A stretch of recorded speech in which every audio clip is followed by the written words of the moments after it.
ఇప్పుడు ప్రారంభమయ్యేది దేశంలోనే అతి పెద్ద ముఖాముఖి చర్చ, ఆప్కి అదాలత్. మీ రజత్ శర్మ.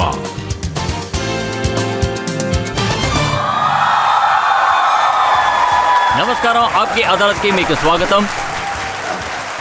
ఆప్కి అదాలత్లో ఇవాళ రాబోయే వ్యక్తి, ఆయన ఎలాంటి వారంటే ఆయన్ని ప్రజలందరూ ఎంతగానో అభిమానిస్తున్నారు. ఆయనకి వ్యాపారం అంటూ ఏమీ లేదు, అంటే బిజినెస్ ఏం లేదు. మనవరాలుంది. తర్వాత ఈయన ప్రపంచవ్యాప్తంగా ఈయన రాముడు కథలు చెప్పి శ్రీరాముడి చరిత్రని అందరికీ చక్కగా చెప్పారు. ప్లీజ్ వెల్కమ్ ఈ కాలం తులసీదాస్ మురారి బాపు.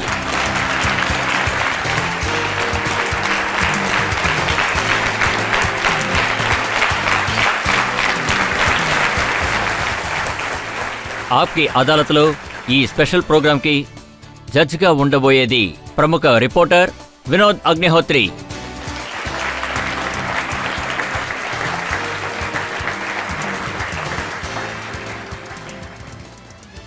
ఆప్కి అదాలత్లో ఇవాటి కేసు మొదలు పెట్టడానికి ముందు ఇవాటి జడ్జ్ వినోద్ అగ్నిహోత్రి గారి దగ్గర మనం పర్మిషన్ అడుగుదాం. ఆప్కి అదాలత్లో వాదనలు వినిపించండి. రండి, ఇవాటి కేసు మొదలు పెడదాం. ఆప్కి అదాలత్లో మురారి బాపు గారి మీద మొదటి ఆరోపణ. ఆప్కి అదాలత్లో రాముడు కథల్ని చెప్పేవారు మురారి బాపు. ఆయన మీద ఉన్న ఆరోపణ ఏంటంటే కథ పేరుతో ఈయన స్టన్స్ చేస్తూ ఉంటారు. బాపు గారు, మిమ్మల్ని ఈ ప్రపంచంలో అందరూ భయం భక్తితో చూస్తున్నారు, మిమ్మల్ని గౌరవిస్తున్నారు, అది మనం చూసాం. కానీ కొన్ని సందర్భాల్లో మీరు కొన్ని విషయాలు చెప్పారు, అలాగే కొన్ని పనులు చేస్తున్నారు, దానివల్ల మిగతా సాధులకు మీ మీద కోపంగా ఉంది. కొన్నిసార్లు మీరు ట్రాన్స్జెండర్స్ కి కథ చెప్తున్నారు, మరి కొన్నిసార్లు సెక్స్ వర్కర్స్ కి మీరు కథ చెప్తున్నారు, కొన్నిసార్లు ముస్లింస్ కి కథ చెప్తున్నారు. వాళ్ళు ఏమంటున్నారంటే ఇలా చేయడం వల్ల హిందూ మతానికి ప్రమాదం వస్తుందంటున్నారు. మొట్టమొదటిగా నేను ఏం చెప్తానంటే ఇది స్టంటు కాదు అని. లాక్కున్నా, వంచినా, అలాగే నిరాకరించినా నా యొక్క స్టాండుంది, అది స్టంటు కాదు. తర్వాత మా వంశం మొత్తం ప్రవహించే నదిలాంటిది. నేను పరిగెడుతూ ఉన్నాను. ఎవరినీ బాధపెట్టాలనేది నా ఉద్దేశం కాదు. తర్వాత నా యొక్క రామాయణ చరిత్ర కథలో ఒకే ఒక విషయమేంటంటే మార్చాలని ప్రయత్నించకూడదు, మనం స్వీకరించటం మాత్రమే చెయ్యాలి. అందువలన నేను స్వీకరించే మనసుతోనే తిరుగుతూ. ప్రజలేమంటున్నారంటే ఒకసారి మీరు జంషెద్పూర్లో యా అల్లా అని చెప్పారట. అప్పుడు ఒక సాధు ఏమడిగారంటే ఈయనకి రాముడు కథ అల్లా నేర్పించారా లేదా ఏంటి అని అడిగారు. ఇప్పుడందరికీ దేశంలో మాట్లాడటానికి స్వతంత్రం ఉంది. తర్వాత పునీతులకి కట్టుపాడనే విధాలు ఏమీ లేవు. ఇలాగే ఉండాలనే అవశ్యం కూడా లేదు, అది వాళ్ల ఇష్టం. కాని దేవుడు తర్వాత అల్లాలో ఎవరో ఒక్కరూ భేదభావాలు తీసుకొచ్చారు. ఆ విధంగా ఉండకూడదు. మహాత్మా గాంధీగారు కూడా ఈశ్వర అల్లానే చెప్పారు. ఎందుకంటే ఒక పరమతత్వంతో నమ్మకంతో పిలిసే పిలిపే ఇది. కొంతమంది అల్లా అని చెప్తున్నారు, కొంతమంది దేవుడని చెప్తున్నారు. తర్వాత నా ఉద్దేశం ఇది మాత్రం కాదు, అల్లా అని చెప్పి మిగతా వాళ్ళని ఆకర్షించటం కాదు. నాకు సహజంగానే వస్తుంది అల్లా దైవులో అన్నీ జరగాలని, అల్లా దైవులో ఇలా జరగకూడదని. ఆయన స్టంట్ అని చెప్పిన దానికి ఒక చిన్న ఉదాహరణ నేను మీకు చెప్తాను. అదేంటంటే సెక్స్ వర్కర్స్ కి మీరు రాముడి గురించి చెప్తున్నప్పుడు వాళ్ళని మీరు అయోధ్యకి పిలిచారు. అక్కడికి రమ్మనడం వల్ల అక్కడున్న వాళ్ళందరికీ కోపం వస్తుందా లేదా చెప్పండి. కొంతమంది కోపపడి ఉంటారు ఖచ్చితంగా. కాని వాళ్లందరినీ మధ్యలో నుంచోబెట్టి రాముడి చరిత్ర వాళ్ళకి చెప్పాలని అనుకున్నాను. తర్వాత తులసీదాస్ గారు వేశ్యలకి ఒక వరసలో ఒక ముఖ్యమైన చోటునిచ్చారాయన. తర్వాత రాముడి చరిత్ర కథలో అవసరం ఉంది. అందువలన నేనేమనుకున్నానంటే ఏ రాముడి చరిత్ర అయోధ్యలో పుట్టిందో 1636లో ఆ చరిత్ర గురించి ఎందుకు మాట్లాడకూడదు అనిపించింది. దానివలన ఇది నాకేమనిపిస్తుందంటే అయోధ్య అనేది చాలా మోక్షమైన నగరం. మనకి మోక్షమైన స్థలాలు ఎన్నున్నాయో నాకు తెలిసి మొట్టమొదటిది అయోధ్యనే. అందువలన ఆ కాపాడపడే స్థలం, ఆ భూమిని ఎంతో పవిత్రంగా మనం చూడాలి. నాకేమనిపించిందంటే నా మనసులో వచ్చిన మాటని చెప్తున్నాను. ఈ కథని అక్కడ చెప్పి తీరాలని నేను ఖచ్చితంగా అనుకో. ఒక అయోధ్యలో కథ చెప్పే వ్యక్తి మెహన్ పవన్ దాస్ ఆయన ఏమంటున్నారంటే అయోధ్య నగరానికి వేశ్యల్ని తీసుకొచ్చి దానికున్న పవిత్రతని చెడగొట్టారని. గంగలో ఎవరైనా మట్టితో వెళ్ళి స్నానం చేయాలనుకుంటే ఆ మట్టి కూడా పునీతమైపోతుంది. గంగా ఎప్పుడు కూడా కళంకంగా మారిపోదు. మురారి బాపు వలన తర్వాత వేసి సహోదరీలు వచ్చినందువల్ల అయోధ్యకి పాపం చుట్టుకుందంటే తర్వాత అయోధ్యకి ఎంత పెద్ద అవమానం.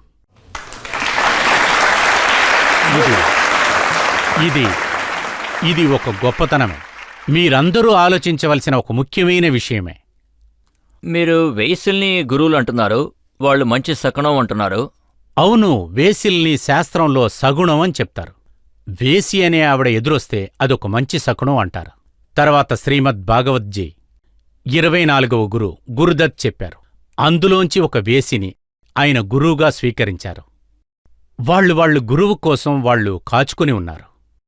చాలా సమయమైంది, ఎవరూ రాలేదు. అప్పుడు వాళ్ల మనసు మారిపోయింది. ఇంతసేపు మన ఆ దేవుడు కోసం కాచుకొని ఉన్నాం, ఎప్పుడో వచ్చుంటారని అనుకున్నారు.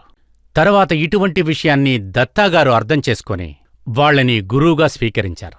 వాళ్ళు కూడా ఇదే చెప్తున్నారు. ఒకవేళ మీరు గనక వేశ్యల్ని గురువుగా అనుకున్నారంటే, వాళ్ళని గర్వపడేలా చెప్పాలంటే, సమాజంలో వాళ్ళని అంగీకరించినట్లు చెప్పారంటే, వాళ్ళని రెడ్ లైట్ ఏరియాకి తీసుకెళ్లి చెప్పండి అయోధ్యకి ఎందుకు తీసుకొచ్చారని అడుగుతున్నారు. రెడ్ లైట్ ఆ ఏరియాకే నేను మొదటిగా వెళ్ళింది, తర్వాత అయోధ్యకి. మళ్ళీ నేను వివరంగా చెప్పాను. మీరు రెడ్ లైట్ ఏరియాకి వెళ్ళడం ఒక చాలా పెద్ద స్కాండల్గా మారింది. అదేంటో నిజమే. నేనక్కడికెళ్ళిన అనుభవాన్ని మీకందరికీ చెప్తాను. నేనొక విడిదికి వెళ్ళాను. అక్కడొక వ్యక్తి బాగా తాగి ఉన్నాడు. ఆయన నన్ను గుర్తుపట్టేశాడు. తర్వాత ఆయన ఒక గుజరాతీ మనిషి అనుకుంటా. ఆయన ఏం చెప్పారంటే, రాజ్కోట్లో నేను మీ కాళ్లమీద పడ్డాను, ఇక్కడికి వచ్చారు. నేను ఎంతో చెప్పి వద్దు వద్దు ఆగండి అని చెప్పా. కాని ఆయన తోసుకొని లోపలికొచ్చేశారు. ఆయన ఏం చెప్పారంటే, నేను మాత్రమే రెడ్ లైట్ ఏరియాకెళ్ళలేదు, మురారి బాబాను ఇక్కడ తిరుగుతుంటాడని చెప్పాడు.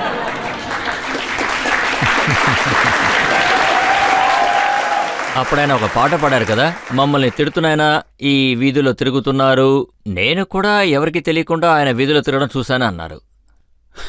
ఏదైనా చెప్పొచ్చు, కానీ నా పనుల కోసం నేను వెళ్ళలేదు. ఆ దేవుడు పనుల కోసమే నేను అక్కడికి వెళ్ళాను.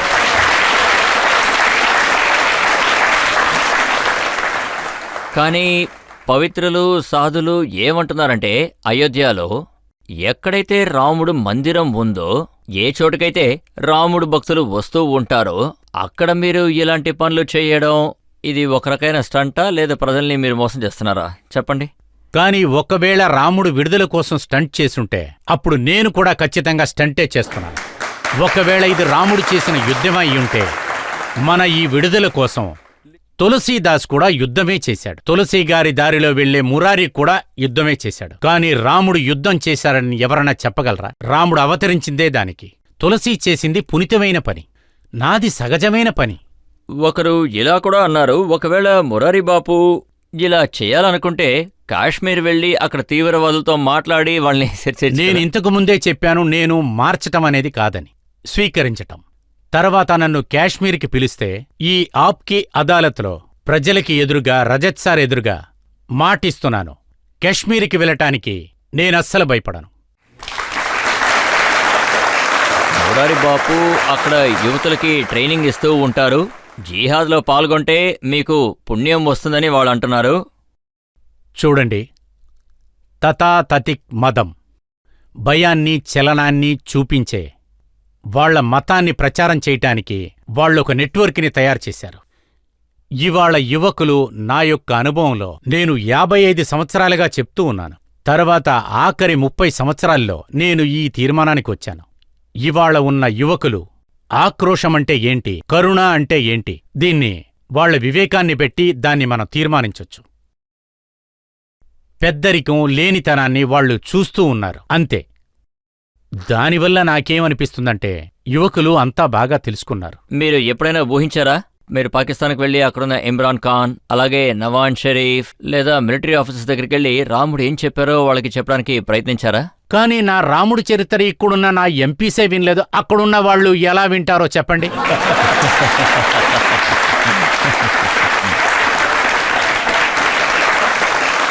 ముందుగా వీళ్ళకి అర్థమయ్యేటట్టు చెప్పండి, వ్యాసపీఠాన్ని రాజపీఠానికి తీసుకువెళ్ళటానికి. వీళ్ళందరినీ మీరు మార్చాల్సిన అవసరం లేదు కదా, వీళ్ళు మిమ్మల్ని అంగీకరించారు. మోడీ గారు మిమ్మల్ని ఎప్పుడు గౌరవిస్తూ ఉంటారు కదా. లేదు లేదు, నేను చెప్పేది ఒక వ్యక్తి గురించి కాదు, కానీ ఎవరైతే రాముడికి భయపడుతున్నారో నేను వాళ్ళ గురించి మాట్లాడుతున్నాను. నేను పాకిస్తాన్కి వెళ్ళాలి, వాళ్లతో స్నేహం పెంచుకోవాలి, ఎటువంటి సమస్య రాకూడదని నేను ఎన్నో సంవత్సరాలుగా చెప్తున్నాను. పాకిస్తాన్ వెళ్లాల్సొస్తే కూడా నేను భయపడను. వ్యాసపీఠంతో, రాజపీఠంతో కాదు. మరి ఎందుకని వెళ్ళలేదు? ఇప్పుడు పరిస్థితి అంతగా బాగోలేదు. నాకు కొన్ని రోజుల క్రితం కరాచీ నుంచి పిలుపొచ్చింది, లాకూర్ నుంచి పిలుపొచ్చింది. రాముడు చరిత్ర కథలో రాసున్నట్లుగా జోగులగన్ గ్రహభారతి ఈ 5 కలిసిపోతే అప్పుడు ఖచ్చితంగా నేను అక్కడ కూడా కథ చెప్తాను. మీకేమనిపిస్తుంది, వాళ్ళు ఒప్పుకుంటారంటారా? ఎందుకంటే మీరు వాళ్ళని మార్చబోయేది కాదు కదా. మార్చటమనేది నా పని కాదు. నేను ప్రేమతో నా 2 చేతుల్ని ఆహ్వానిస్తాను. రాముడు సుగ్రీవుడి కోసం చూపించినట్లుగా, విభీషణుడి కోసం ఆహ్వానించినట్లు, పడవలు నడిపే వాళ్ల కోసం ఆహ్వానించినట్లుగా, ఉత్తి రాళ్ల కోసం ఆయన ఆహ్వానించారు. అసురుల్ని కూడా ఆయన ఆహ్వానించారు. రాముడు ఒక ఆజానబాగుడు, వ్యాస్పీఠ చేతులు కూడా ఆజానబాగులే. వాళ్లని నేను హత్తుకుంటాను, ప్రేమతో పిలుస్తాను. నేనేమి ఉపదేశం చేయటానికి వెళ్ళలేదు, ప్రేమతో పిలుస్తాను. అంటే మీరు ఏమంటున్నారంటే పాకిస్తాన్ వెళ్ళడానికి రెడీగా ఉన్నారు, దీనివల్ల పెద్ద చర్చలు కూడా జరుగుతుంటాయి. మీరు శ్మశానానికి వెళ్ళి రాముడు కథలు చెప్పారు, అవునా? బనారస్లో నేను ఒక్కసారి చెప్పాను, చూడండి ఇటువంటి కథలు ఎక్కడ జరగాలో అక్కడే జరుగుతాయి. అయోధ్యలో జరిగినట్లుగా, శ్మశానంలో జరిగినట్లుగా. అయోధ్య, బనారస్, కాశీలో మహాశ్మశానం ఉంది. అక్కడ విశ్వనాథుడి కిరీటమే అక్కడ శ్మశానంలో ఉంటుంది. అప్పుడు ఎక్కడైతే కిరీటాలు చేస్తున్నారో అక్కడే ఈ కథలన్నీ ఉంటాయి. మీరు ఇది చెప్పాలనుకుంటున్నారా? మీరు చెప్పని కథ కాశీ విశ్వనాథ గుడికి వెళ్ళి అక్కడ కూర్చుని మీరు చెప్తారు, అవునా? విశ్వనాథులో ముందుగా భూమిని తయారు చేయండి, అక్కడ చుట్టూ భూమిని తయారు చేయండి. అక్కడ ప్రజలందరూ కూర్చొని వినటానికి కొంచెం ప్లేసే ఉంది, ఎక్కువగా లేదు. కొంచెం శుభ్రం చేయండి, తర్వాత నేనొస్తాను. ఇప్పుడు మీ వీడియో ఒకటి బాగా వైరల్ అవుతుంది. అందులో మీరు ఏమన్నారంటే బతకండి, బాగా తాగండి. ఇలా చూడండి సార్, ఇది ఇవాళ ఉన్న టెక్నాలజీ ప్రాబ్లం, మీడియా వల్ల వచ్చే ప్రాబ్లమనే చెప్పాలి. వాళ్లు ముందు వెనక చెప్పింది తీసేసి, ఎడిట్ చేసి, దేన్ని పెడితే ఎక్కువగా చర్చ జరుగుతుందో అటువంటి క్లిప్పును మాత్రమే చూపిస్తున్నారు. దాదాపుగా నా యొక్క ముందు చెప్పింది, వెనకాల చెప్పింది విన్నారంటే అందులో మీరు బ్రతకండి, తాగమన్నానని చెప్తే తెలుస్తుంది. ధన్యాస్తై కృతినః పిబంతి సతతం శ్రీరామనామామృతం. రామనామాన్ని త్రాగండి. రాముడి పేరే సోమరసం. ఎందుకంటే తులసి రామ సోమమనే చెప్పారు. ఎందుకంటే నేను ముందు వెనక ఏం చెప్పాననే తెలియకుండానే బాగా తాగండి, బ్రతకండి అనే అర్థం తప్పుగా తీశారు. జియోని చెప్పినా తప్పుగానే ఉంది. దానికి ఏం చెప్తారు? బాపు ఏదో ఒక కంపెనీకి అడ్వర్టైజ్మెంట్ చేస్తున్నారని చెప్తారు. చెప్పండి, వీళ్ళకి నేను ఎలాగ అర్థమయ్యేటట్టు చెప్పాలి?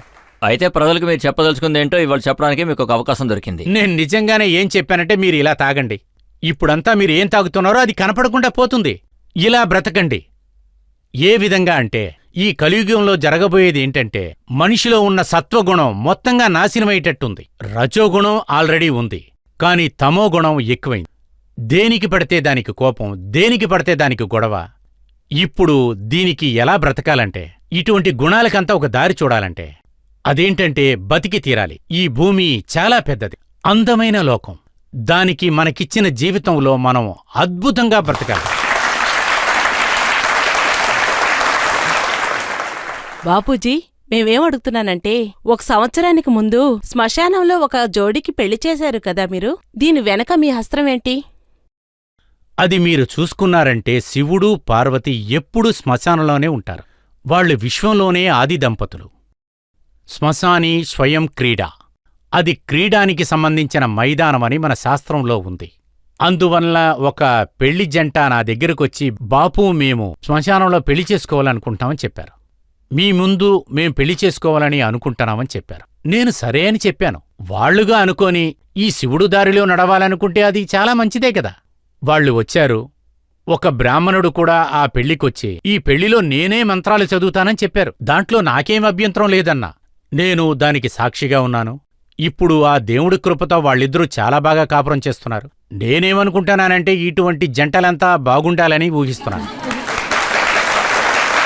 మీరు యువతల్ని రెచ్చగొడుతున్నారా? మీరు గనక పెళ్లిళ్ళు చేసుకుంటే గుళ్ళో వద్దు శ్మశానంలో చేసుకోమన్నారట. శ్మశానం అనేది పెద్ద గుడి కదా, ఇప్పుడు శ్మశానం అనేది ఎంతో పెద్ద శివుడి గుడి, పునీతమైన ప్రదేశం.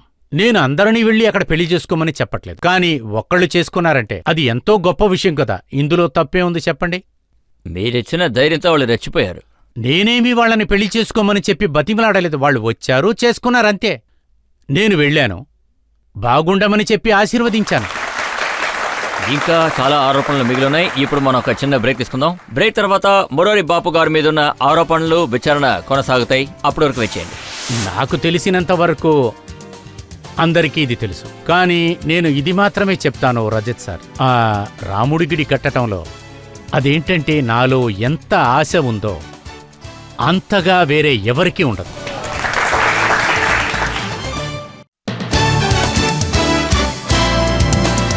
Welcome back. ఆప్కి అదాలత్లో ఇవాళ కేసు జరుగుతోంది. మురారి బాపు గారిని మనం ప్రశ్నలు అడుగుతున్నాం. ఆప్కి అదాలత్లో తర్వాత ఆరోపణ.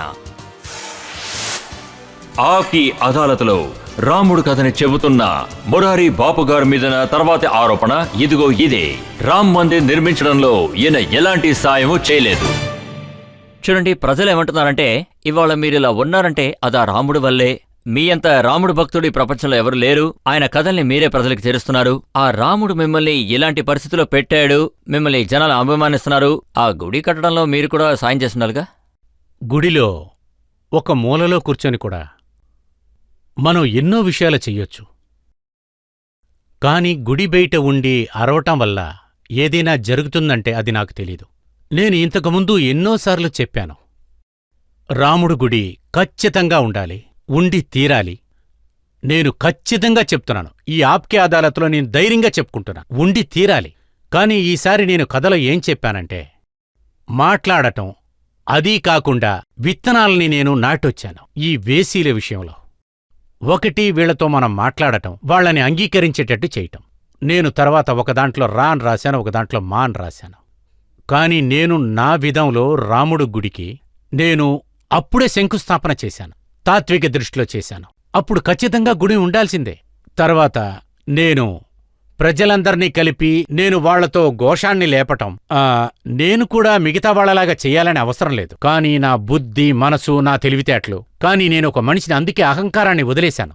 నేను వాటినంతా పాతేసి రాముడు గుడికి తోడుగా ఉంటున్నాను. రాముడు గుడి కట్టే తీరాలి. కానీ మీరు చెప్పారట ప్రజలు జై శ్రీరామ్ అని చెప్పడానికి భయపడుతున్నారని. అవును, వాళ్ళందరూ భయపడుతున్నారు. రాముడు ఒక అభయదాత. రాముడి నామం అభయం ఇస్తుంది. అలా ఉంటున్నప్పుడు ఇక మీద కూడా ఒకళ్ళు భయపడుతున్నారంటే ఆయన పేరు మనం చెప్తున్నందువల్ల మనల్ని వేరుపాటువాదని చెప్తారేమో. అలా అనుకుంటారు. మనం భయపడేవాళ్ళని ఏం చేయలేం. ధైర్యం ఉన్నవాళ్లే దీన్ని చేయగలరు. కానీ ఇప్పుడు కాలం చాలా మారింది. రాహుల్ గాంధీ గారు కూడా అయోధ్యకు వెళ్తున్నారు, జంధ్యం కూడా వేసుకున్నారు. నేను కూడా ఇటువంటి విషయాలన్నీ కొన్ని విన్నాను. గుడికి వెళ్ళటం అనేది మంచి విషయమే కదా, అందులో ఏం తప్పుందంటారు? స్వభావం, మీరు ఒంటరిగా ఉండడం, ఒంటరిగా వెళ్ళడం. ना कोई गुरु ना कोई चेला, अकेले में मेला, मेले में अकेला.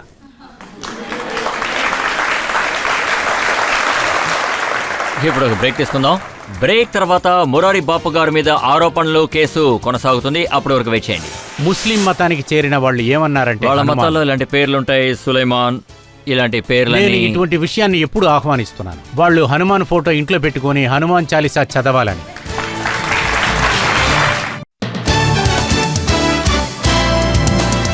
Welcome back. ఆప్కి అదాలత్లో ఇవాల్టి మన అతిథి ఎంతో ఫేమస్ అయిన మురారి బాపు గారు. ఆప్కి అదాలత్లో తర్వాత ఆరోపణ.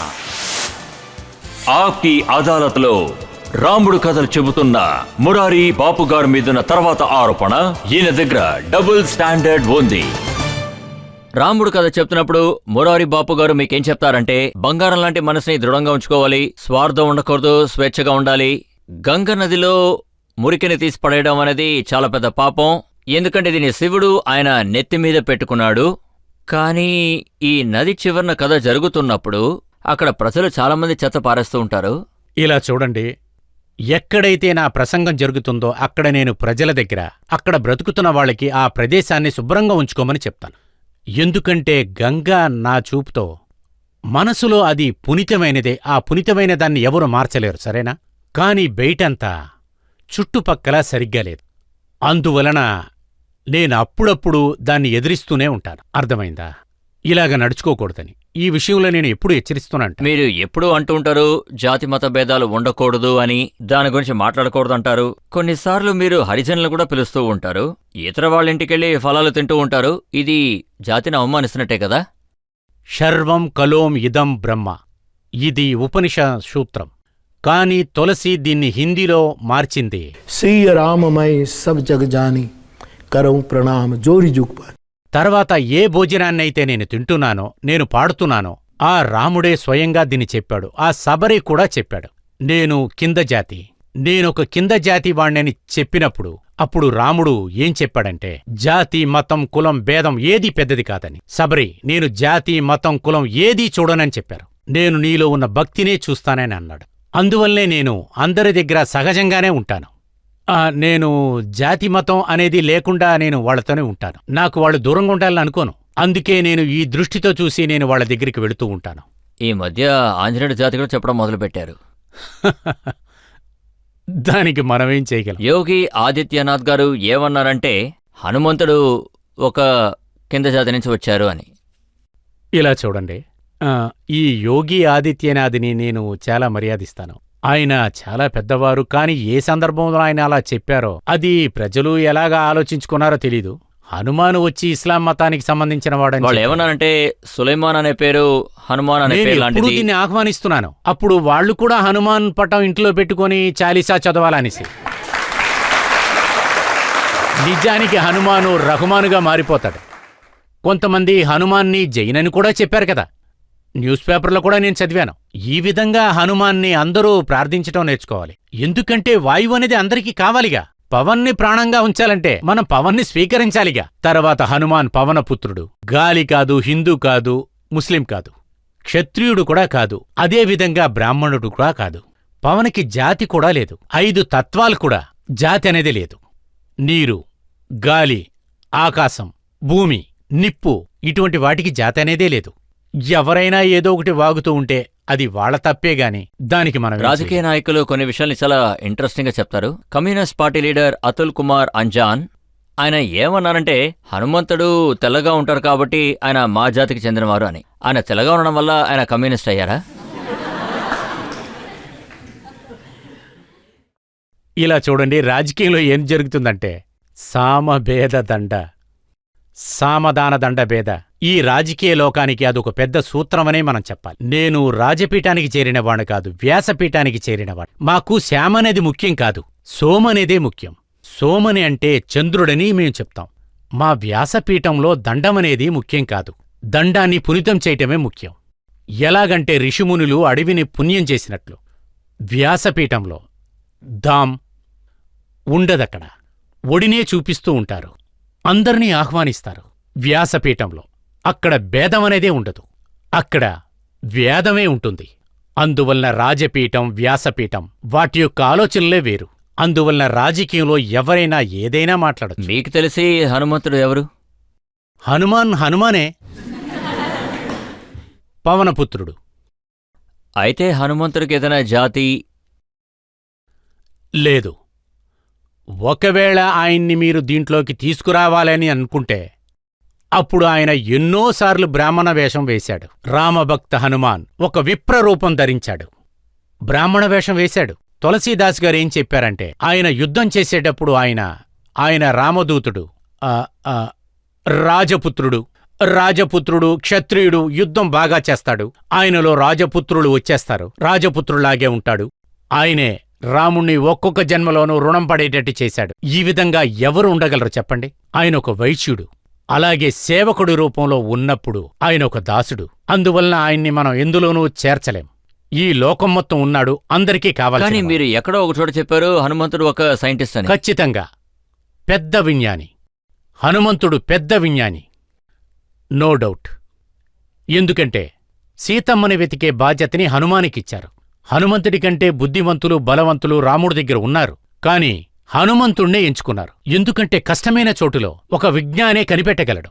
అందువల్లనే హనుమాని ఒక విజ్ఞాని. తర్వాత వాల్మీకి కూడా ఒక విజ్ఞానే.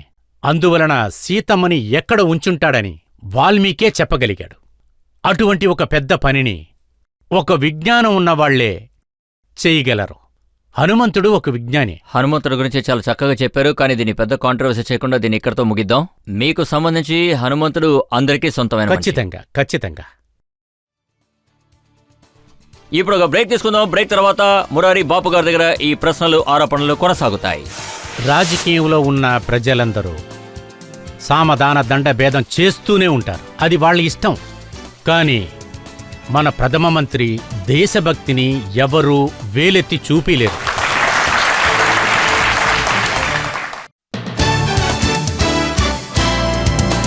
Welcome back. ఇవాళ ఆప్కి అదాలత్లో మనం కేసు నడుపుతున్నది మురారి బాపు గారి మీద. ఆయన మీదున్న తర్వాత ఆరోపణ ఏంటో చూద్దాం. ఆప్కి అదాలత్లో రాముడు కథలు చెబుతున్న మురారి బాపు గారి మీదున్న తర్వాత ఆరోపణ ఇదే. ఈయన చాలా కన్సర్వేటివ్ అప్రోచ్ ఉన్న వ్యక్తి. మురారి బాపు గారు, ఈ ఆరోపణ యువతల నుంచి వచ్చింది.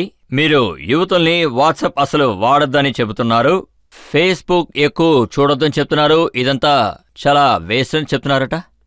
ఇది కొంచెంగా వేస్ట్ కాదు, ఎంతో పెద్ద వేస్టే.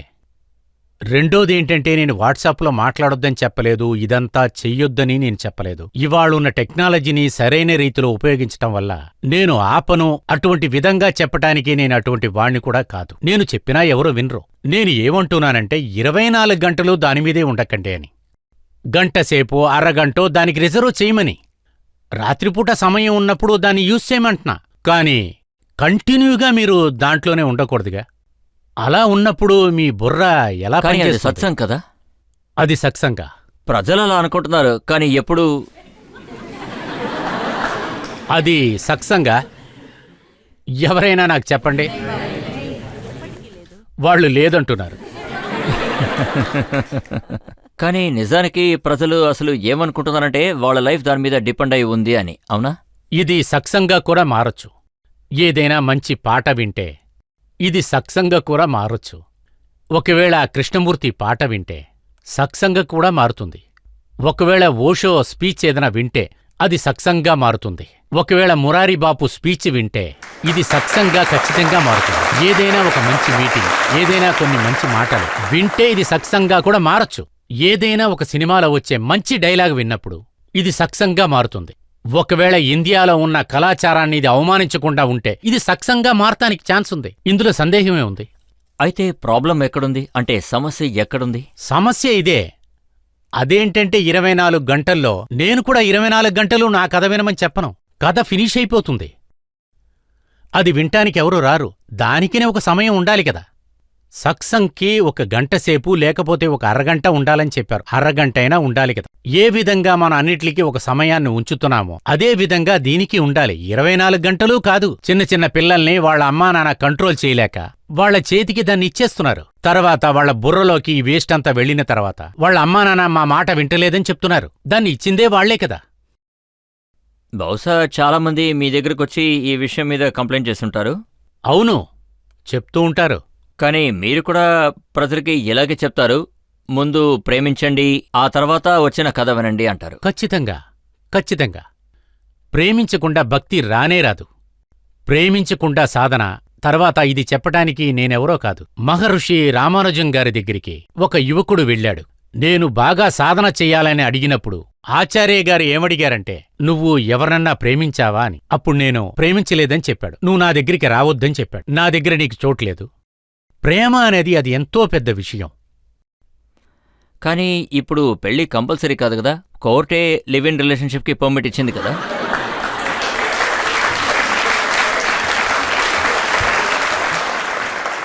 ఎందుకంటే ఒకవేళ మనం రాముడి చరిత్రని ఒప్పుకుంటే అప్పుడు ప్రజలు ఏమంటారంటే, అనుమానం ఉన్న పేరుతో సీతని బయటికి పంపించేశాడు.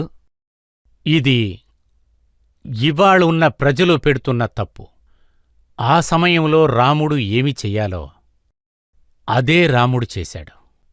తర్వాత ఇంతవరకు నేను చదివింది లేదు, ఇక మీద చదువుతాను ఆ కాలంలో ఉన్న గ్రంథాలను. ఇది ఖచ్చితంగా నేను ఒప్పుకుంటాను. కాని సీతమ్మని ఏ రోజూ తప్పు చెప్పలేదు. నేనెక్కడా చదవలేదు. దాంట్లో ఇద్దరికీ సంబంధం ఉంది. తర్వాత దానివల్లే రాజధర్మాన్ని రాముడు కాపాడాడు. ప్రజల ధర్మాన్ని నిలబెట్టారు, దాన్ని నిర్వహించారు. రాజంటే ఇలాగే ఉండాలి. ఒకరి మనసులో కూడా తప్పైన ఉద్దేశం రాకూడదు, తర్వాత రాముడు ఏమనుకుంటున్నాడంటే సీత ఆయన వేరే వేరే కాదని. అందువల్ల అక్కడ ఏ సమస్య లేదు. తర్వాత ఇప్పుడే ఇలా మాట్లాడుకుంటూ ఉన్నారు. కాని ఇక్కడున్న అన్ని సంఘటనల్ని ఈ యుగం ఈ దేశ కాల సంఘటనతో చూస్తుంది. కానీ మీ కథలో మీరు చెప్తూ ఉంటారు ఆ కాలంలో పుష్పక విమానం ఉండేది అని, అప్పుడు కూడా మిసైల్స్ ఉండేవి, అడ్వాన్స్డ్ టెక్నాలజీ కూడా ఉండేవి అని. అప్పుడు ఇవాల్టి ప్రపంచం దానికి రిలేట్ అవుతుంది కదా? అవును, ఖచ్చితంగా దానికి సంబంధించిన విత్తనాన్ని ఇండియాలోనే వేశారని నేను చెప్తాను. కానీ మనకున్న అలవాటు ఏంటంటే ఇక్కడ్నించి ఇక్కడున్న ముఖ్యమైన వస్తువులు అక్కడ్నించి తిరిగొస్తే మనం ఒప్పుకుంటాం. ఇక్కడ మనం దాన్ని పెరగనివ్వం. అప్పట్లో పుష్పక్ ఉండేది, దివ్య దృష్టి అనేది ఉండేది, సంజయ్ అక్కడున్నారు, మహాభారత పోరాటానికి కాపలాదారుడు. ఇదంతా ఇక్కడ్నించి ఈ టెలికాస్ట్ కళాచారం అంతా అప్పట్లోనే ఉంది. ఇవన్నీ ఉన్నాయని మనం ఒప్పుకునే తీరాలి.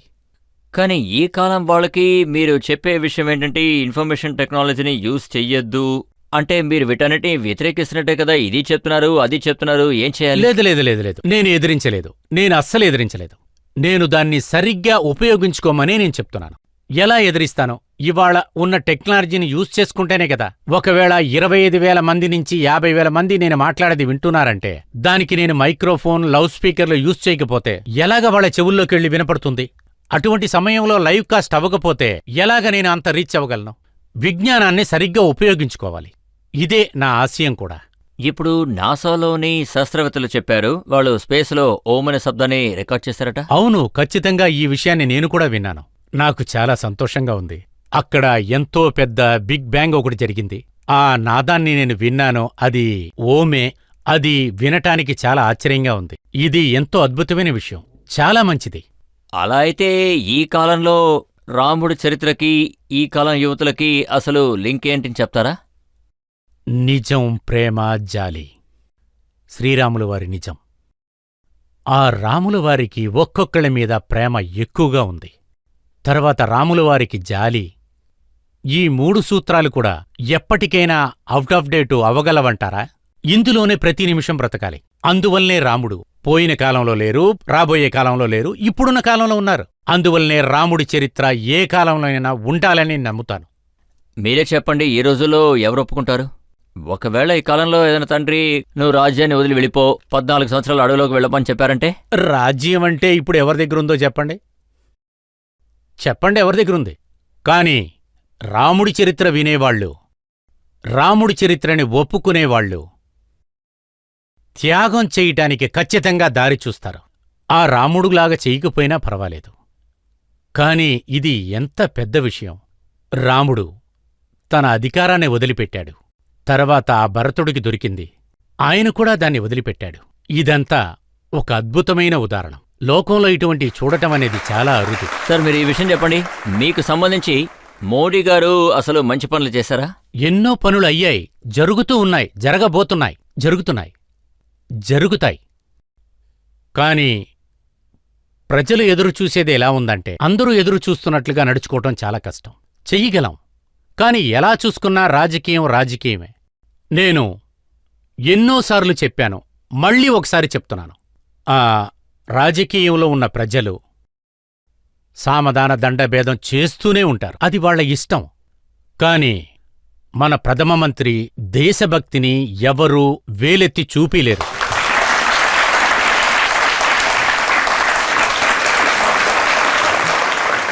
మీరు ఒక్కో పల్లెటూరుకి తిరుగుతున్నారు, ప్రతి వీధి తిరుగుతున్నారు, స్వయంగా కలుస్తున్నారు. అప్పుడు ప్రజలు మీకు చెప్పుంటారు కదా ఎవరికి ఓటు వేస్తున్నారు, ఈసారి ఎవరు గెలుస్తారు అని. ఇలా చూడండి సార్, ప్రజాస్వామ్యంలో ప్రజల మాటనే ఎక్కువగా తీసుకుంటారు. కాని మనకి అన్నీ తెలుసు, ప్రజల ఓటుని మనం డబ్బు పెట్టి కొనగలం కూడా. ఆఖరి సమయంలో కూడా దాన్ని కొనగలం. మన రాముడి చరిత్ర కథలో ఉన్న రాజధర్మం అనేది ప్రజల అభిప్రాయం మీద ఇంకొక అభిప్రాయం ఉంది. దాన్ని సాధు అభిప్రాయం అని చెప్తారు. సాధు అభిప్రాయం దానికి ఎంత డబ్బిచ్చినా కొనడం. కాని నేను గ్రామాల్లో తిరుగుతాను, గ్రామాల్లో ఉంటాను.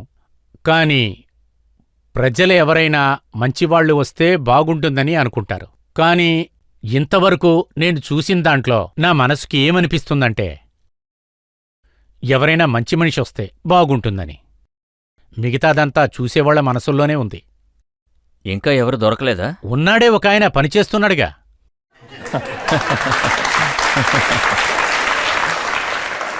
మీరు ఇలా కూడా అన్నారట, విరిగిపోయిన మనసు అద్దం లాంటిది అని. సినిమా పాటలను బట్టి వాళ్ళ మనసుని చెప్తారా? तोरा मन दर्पण कहलाए, भले बुरे सारे कर्मों को देखें और दिखाए, तोरा मन दर्पण. తర్వాత ఈ సినిమా వాళ్ళని రెండు మనసుల అద్దం ఉన్న వాళ్ళని చెప్పలేదు. మా తులసి గారు ముందే చెప్పారు. श्री गुरु चरण सरोज रज निज मन मुकुर सुधार. మీ మనసు ఒక అద్దం, అందుకే నేను పాడుతున్నాను. బాపు గారు, మిమ్మల్ని చాలా ప్రశ్నలు అడిగాం. రాముడి గురించి అడిగాం, హనుమంతుడి గురించి అడిగాం. ఇప్పుడు ఒక బ్రేక్ తీసుకుందాం. బ్రేక్ తర్వాత ఆప్కి అదాలత్లో ఇవాల్టి జడ్జి అయిన వినోద్ అగ్నిహోత్రి గారి తీర్పేంటో విందాం.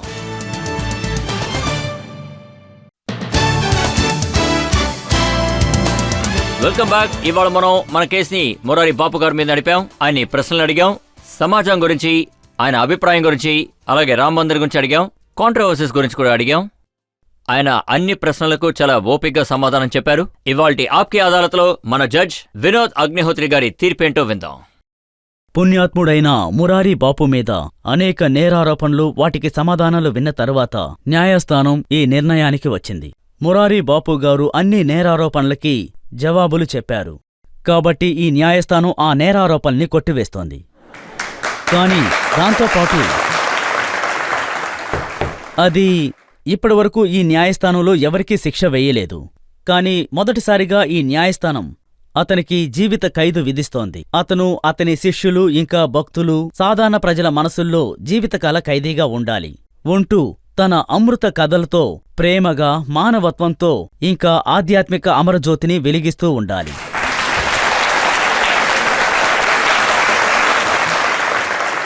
నేను జడ్జి గారికి ఆయన మర్యాదపూర్వకమైన ఆయనిచ్చిన తీర్పుని నేను స్వాగతిస్తున్నాను. మీకు కృతజ్ఞతలు చెప్పుకుంటున్నాను. ఇక్కడున్న వాళ్ళందరూ నా సహోదర సహోదరులు. మీరు అడగాల్సినవన్నీ మీరు అడిగారు, నా సమాధానాన్ని కూడా విన్నారు. తర్వాత రజత్ సార్ కూడా నా దగ్గర కొన్ని విషయాలను అడిగారు. నాకు తెలిసినంతవరకు నేను సమాధానం చెప్పాను. మీ అందరికీ నా కృతజ్ఞతలు చెప్తున్నాను. అందరికీ నా నమస్కారాలు. జై శ్రీరామ్. మురారి బాపు గారు ఇదే విధంగా రాముడు కథలు చెబుతూ ప్రజల మనసులో స్థానం సంపాదించుకుంటారు నమ్మకం నాకుంది. సమాజంలో ప్రేమని పంచుతారు, రాముడు కథల్ని తీసుకెళ్లి ప్రజలకు చేరుస్తారు. ఇంతటితో ఇవాటి షోని ముగిద్దాం. తర్వాత ఎపిసోడ్ కి నేను ఇంకో అతిథితో మిమ్మల్ని కలుస్తాను. అప్పటి వరకు సెలవు.